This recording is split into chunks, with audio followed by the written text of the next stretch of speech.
एक अल्फ पढ़ो छुटकारा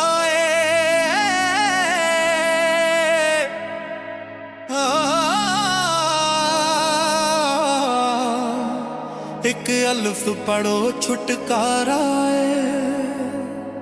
एक अल्फ पढ़ो छुटकारा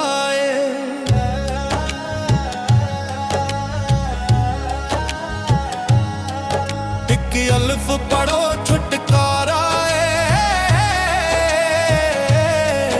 एक अल्फ पढ़ो छुटकारा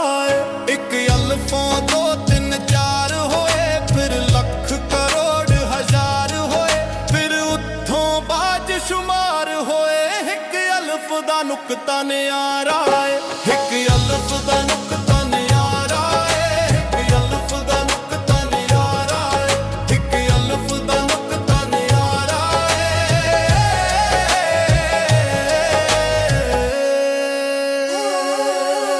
एक अल्फ दा नुक्ता न्यारा एक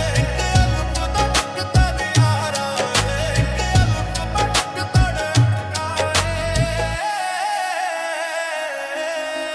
क्यों पढ़ना है गड्ड किताबां दी क्यों पढ़ना है गड्ड किताबां दी सिर चाहना है पंड अज़ाबां दी सिर चाहना है पंड अज़ाबां हुण होया शक्ल जलादां दी हुण होया शक्ल जलादां दी अगे पैंदा मुश्किल पारा एक अल्फ पढ़ो छुटकारा एक अल्फ पढ़ो छुटकारा एक अल्फ पढ़ो छुटकारा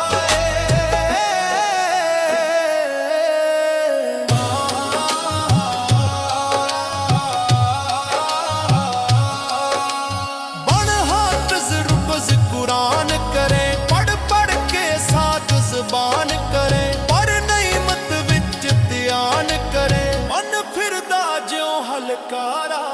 मन फिरदा ज्यों हलकारा एक अल्फ पढ़ो छुटकारा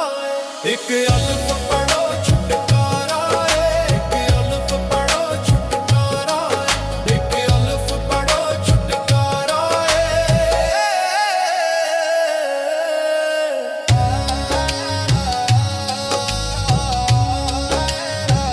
ए पुल्ला भी बोर्ड दा होया सी ओ बिरच वटा जा होया सी जद बिरच ओ फानी होया सी फिर रह गया भी अकाराए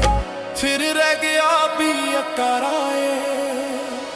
एक अल्फ पढ़ो छुटकारा एक अल्फ